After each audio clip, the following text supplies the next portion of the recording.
Salve piratas e marinheiros, saíram as páginas e os textos traduzidos com as falas de cada um dos personagens. E lógico que eu já estou aqui para narrá-los para vocês. Então se você curte esse tipo de conteúdo, já deixa o seu like, se inscreve no canal e ativa o sininho, porque como vocês já sabem, isso nos ajuda bastante. Dito isso, agora vem com o pai e bora para o vídeo.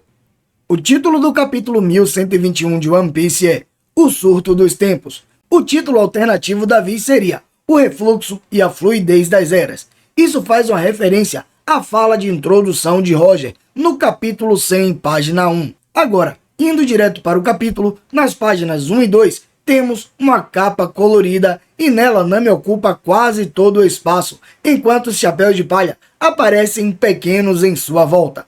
Também vemos que todos estão curtindo comidas de verão, como sorvetes, parfaits, melancias, abacaxis, uvas e etc. Na página 3 podemos ver a nota inicial do narrador que diz assim: a batalha chega ao seu limite. O capítulo começa com Saturno atacando Bonnie e Kuma com suas patas venenosas. Vemos que os gigantes também estão por perto do local. Luffy então diz: essas garras estão cobertas de veneno, não deixem que elas te toquem. Os marinheiros falam: não os deixem escapar, continuem atirando. Os gigantes gritam: oh, estamos evitando o máximo que podemos, mas esses ataques ferozes é demais. Luffy diz: ah, esse desgraçado. Na página 4 a cena corta para a mensagem de Vegapunk, que está encerrando seu discurso, e ele diz: o dia em que o século vazio será descoberto definitivamente chegará. As armas que causaram o desastre artificial do afundamento continental ao redor do mundo existem intencionalmente, mesmo agora, e essa é a verdade. Enquanto Vegapunk diz isso, vemos as reações de Vivi e Shirahoshi. Em Skypiea, Konis e Aiza chegam ao palácio e cumprimentam o grupo de Wiper, e pelo visto, nenhum deles sabem a respeito da transmissão de Vegapunk.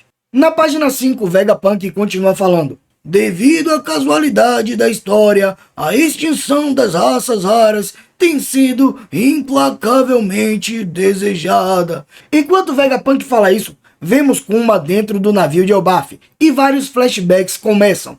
Em um deles, Vegapunk diz: você é da raça bucaneiro?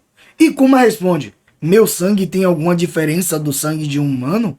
Em outra cena, vemos Marco pensando no Barba Branca, e em seu flashback, Barba Branca diz: há muito tempo, no topo da Headline, existe a Terra dos Deuses, ou assim parece. Em outra parte, vemos King, ele está pensando nos Lunarianos. Além disso, ele está todo enfaixado em um quarto escuro. Em seu flashback, Kaido diz: orororororo, você é da raça lunariana, hein? Se não me engano, informar o governo sobre você me renderá uma recompensa de 100 milhões de beris. E por fim, vemos Pudim em uma cela. Ela se lembra de sua infância, quando as crianças faziam bullying com ela por conta de seus 3 olhos. Em um flashback, uma criança diz: olha para lá, ela tem 3 olhos. E sim, galera, aqui mais uma vez temos a confirmação de que Pudim continua presa. E por que eu digo isso? Porque alguns capítulos atrás, a gente tinha visto Katakuri aparecendo e reagindo à mensagem de Vegapunk. Então, pelo visto, parece que ele ainda não saiu para resgatá-la, já que ele estava ainda em Holy Cake.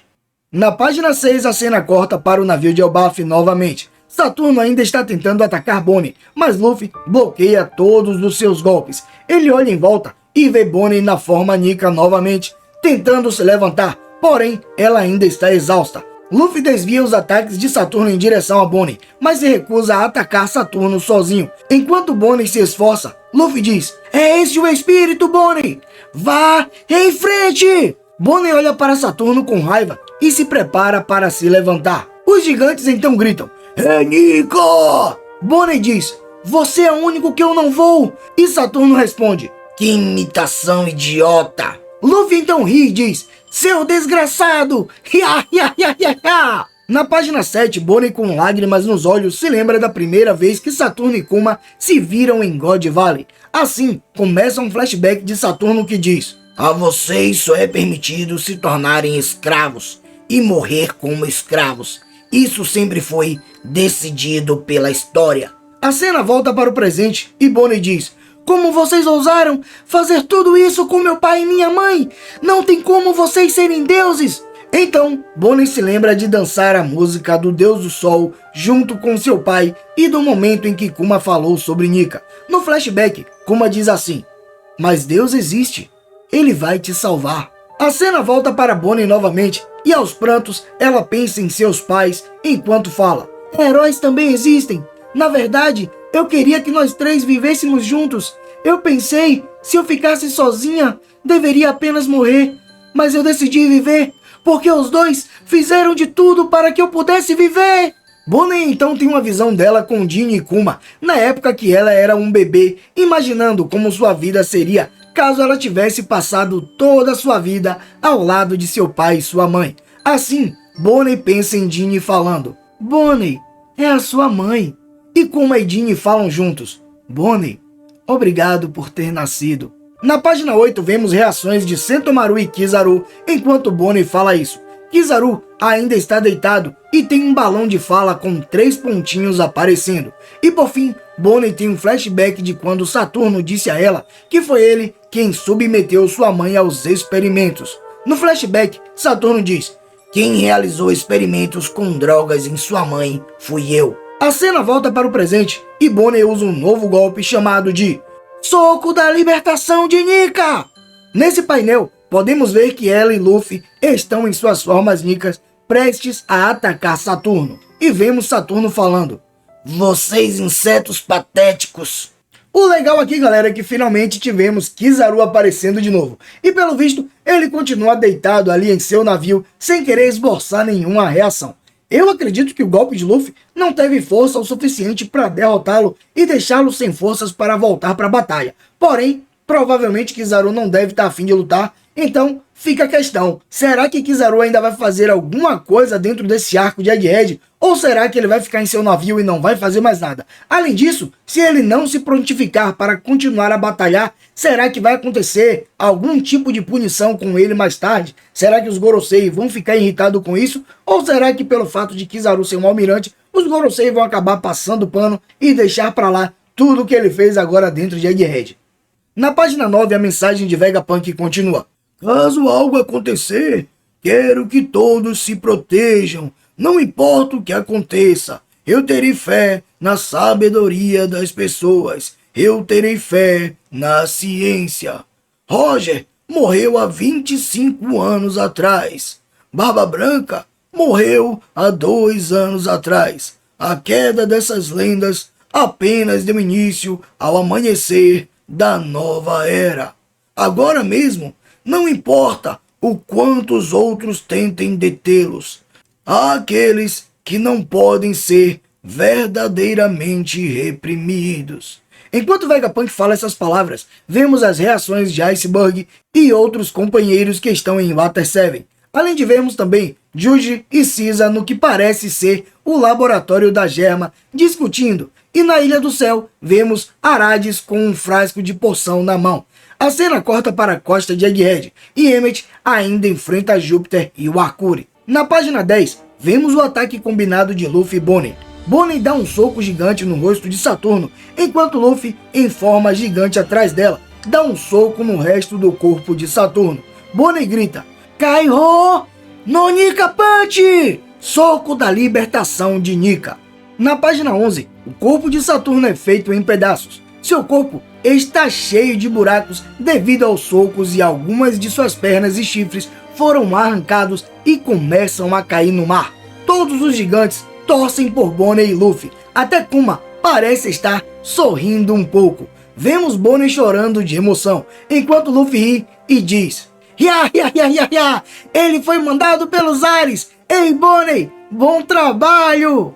E que golpe incrível, galera! Finalmente vimos um dos Gorosei levando dano. E que bom que foi o Gorosei Saturno, afinal de contas ele merecia passar por isso depois de tudo que ele fez com Kuma sofrer. E principalmente, ainda bem que ele apanhou de Bonnie, porque ela merecia dar umas porradas nele também. Além disso, ver o sorrisinho no rosto de Kuma aparecendo me deixou numa satisfação incrível. Eu me arrisco a dizer que naquele momento, Kuma deve ter conseguido recuperar um pouco de suas memórias, e por isso ele deu aquele sorriso ao ver sua filha transformada em sua forma Nika ao lado do Deus do Sol, acertando alguns golpes em Saturno. Outro ponto importante aqui é, Saturno estava caindo em direção ao meio do oceano, então caso ele venha cair mesmo no fundo do mar, seria interessante se a partir de agora mostrasse se ele de fato tem fraqueza ao mar ou não.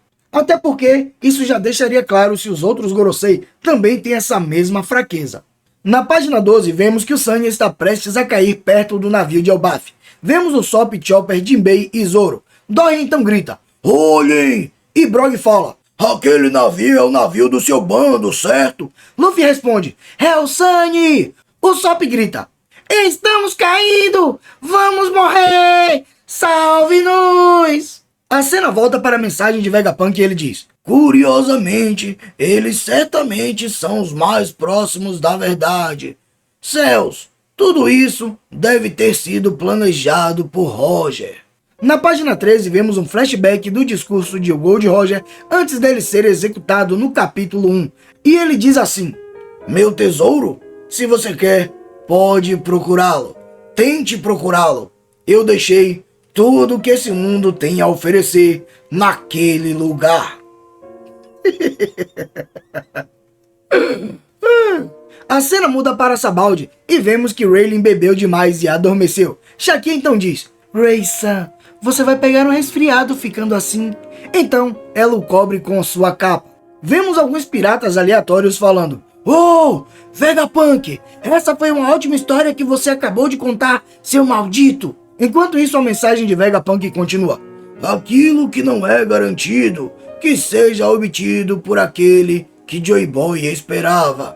Em Hashinozu, todos os piratas estão cada vez mais inquietos, esperando o retorno de Teach. Eles querem zarpar agora. Um pirata de lá então diz, o Commodore e os outros ainda não voltaram. Não consigo mais ficar parado. No navio Red Force do Imperador Ruivo, Shanks também está bebendo, assim como Rayleigh. Os piratas do Ruivo então falam, capitão, você está bebendo um pouco demais. E Shanks responde, ah, cale a boca, eu não tô bêbado.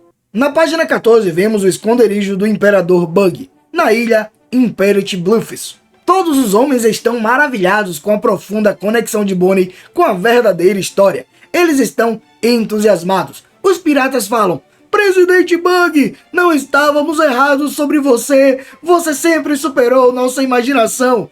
Bug então diz, hã? Os piratas continuam, quem diria que seria uma coisa tão grande? E Bug fala, hein? Os piratas voltam a falar, sua ambição não tem limites. Enquanto isso, vemos Crocodile e Mihawk olhando em silêncio, e eles parecem irritados, e Bug fica em estado de choque. A cena muda para o quartel-general da Marinha. Alguns marinheiros começam a dizer que precisam ir buscá-lo, o One Piece, antes que qualquer outra pessoa vá. Então, vemos alguns deles falando, não podemos deixar isso acontecer, se pudermos encontrá-lo primeiro. Outro marinheiro então responde, seus idiotas, se for assim, quem vai proteger os cidadãos? A cena volta novamente para a mensagem de Vegapunk, e ele diz, não há mais como impedir isso. O destino do mundo será confiado àquele que obteve aquilo. E na página dupla 15 e 16, Vegapunk conclui dizendo, aquele que conseguir obter o One Piece. Com isso, vários pequenos painéis com os personagens mais relevantes de One Piece atualmente aparecem. Vemos então Monkey D. Luffy, Marshall the Teach, Shanks, Bug, Akainu, Dragon e Musama, que aparece apenas em silhueta, Kobe, Kuzan, Figuerland Garling e Sabo. Nessa junção de painéis, há mais um personagem misterioso nas sombras, um homem que segura uma espada semelhante à espada de Shanks, porém seu rosto não é revelado. E na nota final do editor tem a seguinte frase, ó, vocês notáveis disputem pela supremacia. E por fim, uma péssima notícia pra gente, galera, pois haverá uma pausa no mangá de 2 semanas. Então, família, o ponto mais interessante desse final ficou relacionado a esse personagem que mostrou apenas as suas silhuetas e não dá para decifrar quem é ele. Porém, a princípio eu fiquei imaginando que talvez ele fosse um cavaleiro sagrado, quem sabe até mesmo da família de Shanks, sendo assim um Figuerland. Porém, já que nesse momento estavam mostrando os personagens principais que têm mais relevância na obra por agora, então eu mudei a minha opinião e comecei a imaginar que talvez esse seja o homem com a cicatriz de queimadura, até porque não mostrou o seu rosto também. Eu acredito que talvez seja ele sim, porque ele está com um rol de poneglifo nesse momento, então ele seria o personagem mais relevante, principalmente para quem quer conquistar o tesouro One Piece. E como o Vegapunk estava falando do One Piece e que ele precisa ser achado nesse momento, então faz todo sentido que seja o homem da cicatriz de queimadura. Principalmente porque, com o tesouro One Piece sendo achado, provavelmente todos os outros detalhes do século perdido será revelado para o mundo todo. Mas agora eu quero saber de vocês. Quem você acha que é esse novo personagem? E me diz também de 0 a 10 qual nota você daria para esse capítulo. E lógico, se gostou do vídeo, já deixa o seu likezão, se inscreve no canal, porque toda semana, na verdade todo dia, aqui tem vídeo novo para vocês. Dito isso, por enquanto isso é tudo. Eu fico por aqui. Um abraço e fica com Deus.